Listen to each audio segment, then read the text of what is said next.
August 1944, Paris, France. The chef press headquarters sits inside a converted hotel, humming with the rhythmic clatter of 100 typewriters. It is a city of light recently reclaimed from shadows. Reporters drink lukewarm coffee and hunt for adjectives to describe the liberation. It is a place of bureaucracy and ink. But in one corner, a red pen moves across a page with cold precision. A story of blood and courage is being deleted. An officer looks at a dispatch from the front lines and shakes his head. He does not see the sweat of the infantry or the rush of the river. He sees a political problem that needs to be buried.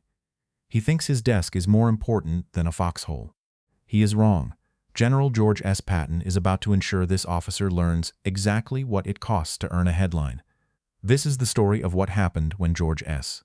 Patton discovered a bureaucrat in a clean uniform was erasing the incredible courage of his men just to satisfy a political agenda. It is a tale of raw grit meeting cold censorship. Before we continue, make sure you subscribe.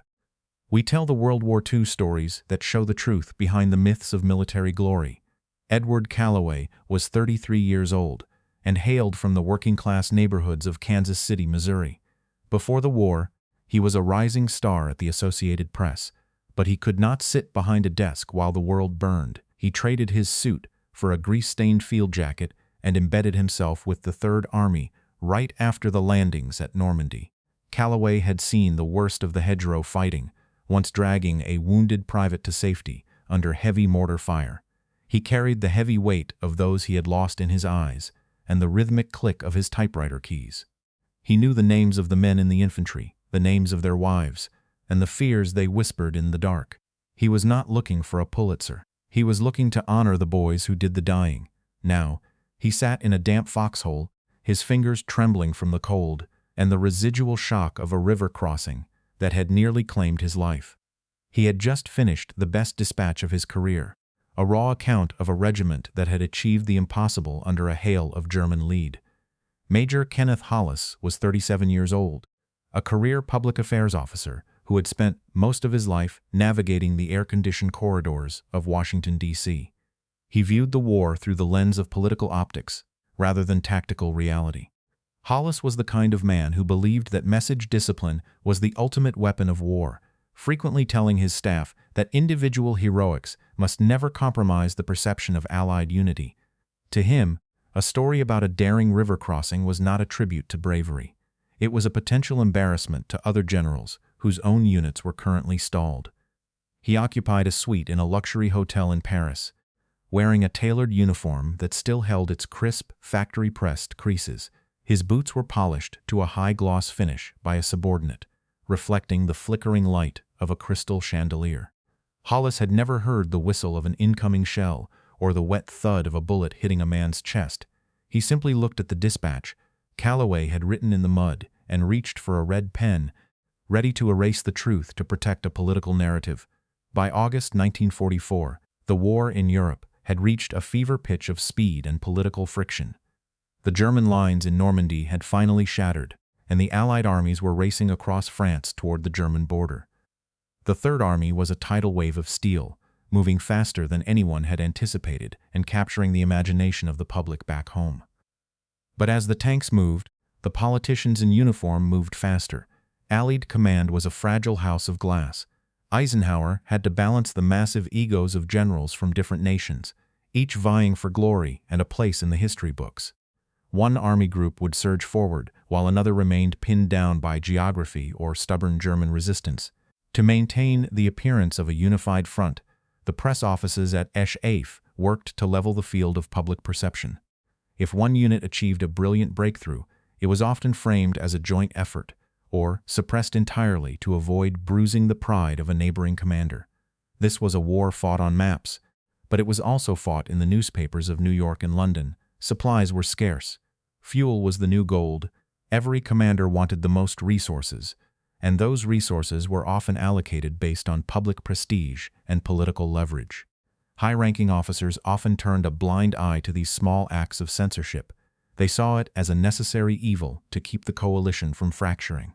They were willing to sacrifice the individual recognition of the common soldier for the sake of a harmonious headline. Many senior leaders simply let these press officers handle the narrative as they saw fit, never questioning the human cost of a killed story. In the halls of the Paris Press Center, these decisions felt like simple administrative tasks. They were lines of ink on a map, far removed from the cold water of a river or the sound of a machine gun. The rejection memo for the river crossing story was sitting on a mahogany desk, waiting for a signature that would make a regiment's sacrifice invisible. Calloway stood in the doorway of the office. He was tired. His eyes were bloodshot from 48 hours without sleep. He held the crumpled rejection memo in his hand. The paper felt like a betrayal. Major Hollis, I would like a word about the Third Army dispatch. Hollis did not look up. He was busy signing a stack of requisition forms with a silver fountain pen. It has been handled, Calloway. Go, get some sleep. You look terrible. The men who took that river have not slept in 3 days, Major. Why was the story spiked?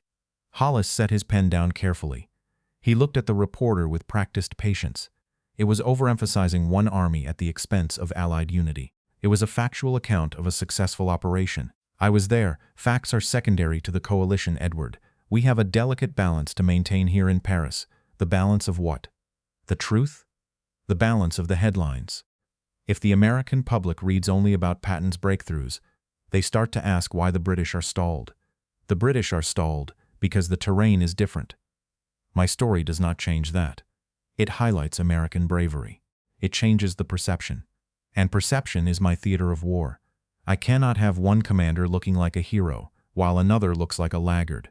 Your theater has a very nice carpet, Major. It is a shame the men in the water do not have the same luxury. Hollis leaned back in his leather chair. He adjusted his perfectly knotted tie. Watch your tone. I am a major in the United States Army. You are a civilian with a temporary pass. I am a witness.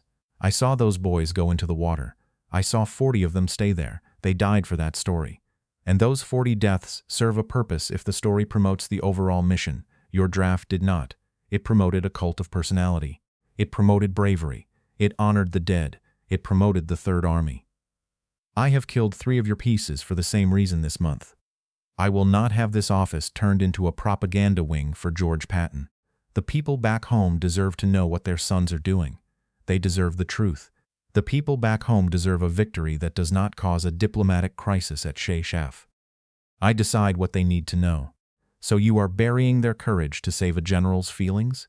Hollis stood up. His uniform was perfect. His boots caught the light of the chandelier. I am protecting the big picture. You would not understand it. You are too close to the dirt. The dirt is where the war is. Hollis, the war is decided here. In this room, by people who understand message discipline. You have never even been to the front, have you? I do not need to be shot at to know how to edit a paragraph. My job is strategy. Your job is to provide the raw material I shape. I think you do. I think you need to hear the sound of it.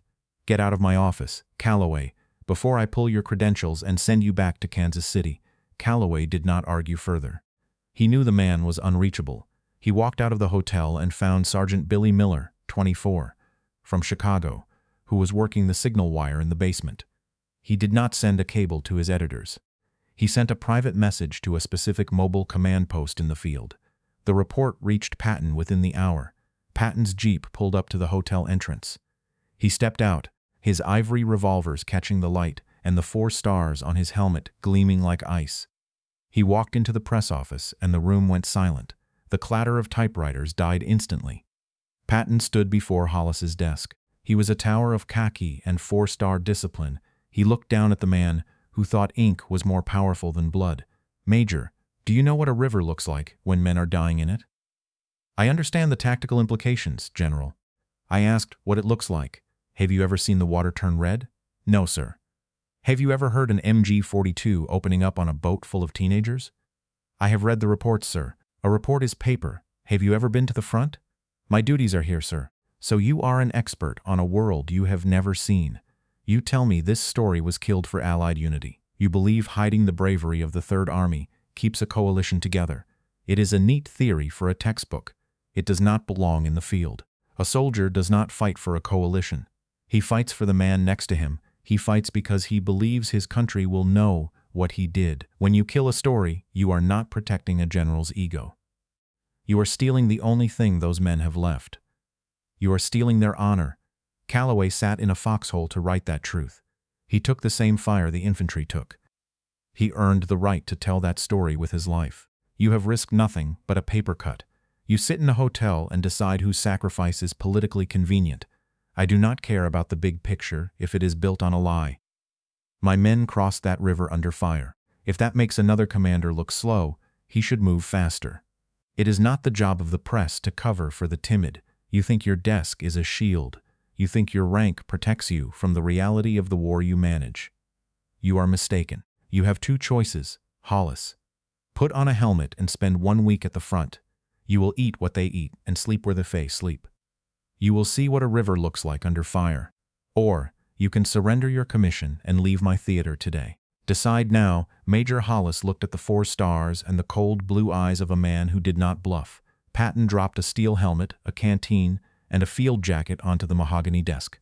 Hollis reached for them with trembling hands. I will go. General, the next morning, Major Hollis was not in his luxury hotel suite. He was in the back of an open-top jeep, bouncing toward the sound of distant thunder. Sergeant Miller drove the vehicle with a grim silence, occasionally glancing at the major's pristine boots, which were already turning gray with road dust. By noon, the polished officer was standing on the muddy banks of the very river he had tried to erase from history. The air did not smell of expensive cologne. It smelled of wet wool, diesel exhaust, and the metallic tang of spent brass. He was assigned to an infantry platoon, the same men whose stories he had killed with a red pen. They did not salute him. They were too busy digging into the wet earth. Hollis spent 7 days in that dirt. He slept in a shallow trench that pooled with rainwater. He ate cold rations from a can. He heard the terrifying scream of incoming mortars and felt the ground shake beneath his ribs. While he crouched in the mud, Patton personally bypassed the press office, sending the original dispatch directly to Eisenhower's headquarters with a blunt note. The story was released to the world that afternoon. By the time Hollis returned to Paris, his uniform was stained with the permanent grit of the front. He never touched a story with a red pen again. Edward Calloway returned to Kansas City in late 1945. He never forgot the freezing water of that river or the sterile silence of the press headquarters in Paris. He resumed his career at the Associated Press, eventually becoming a senior editor who mentored a new generation of journalists. He taught them that the truth was never a political commodity, but a debt owed to the men who were not there to tell their own stories. Calloway lived a long life and passed away in 1982 at the age of 71. On his desk sat a framed, yellowed copy of the River Crossing Dispatch, signed by the survivors of the regiment he had refused to let the world forget. Major Kenneth Hollis remained in the military until the end of the occupation, but his reputation in public affairs was permanently tarnished. The story of his week in the mud followed him through every mess hall in Germany. He returned to Washington in 1946 and transitioned into a career in corporate advertising, a world where perception was the only reality that mattered. He remained publicly bitter until his death in 1974, often telling colleagues that Patton had been a relic who did not understand the modern age. However, he never again used a red pen to silence a soldier's account, and he kept the mud-stained field jacket in a trunk in his attic for the rest of his life. Patton mentioned the incident only once in a letter to his wife, Beatrice.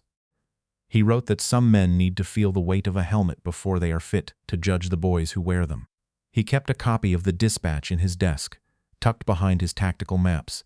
To Patton, protecting the honor of his men was as essential as protecting his own flank. Some historians argue that Patton's treatment of the press officer was a blatant disregard for the chain of command and the complex political realities of a coalition war.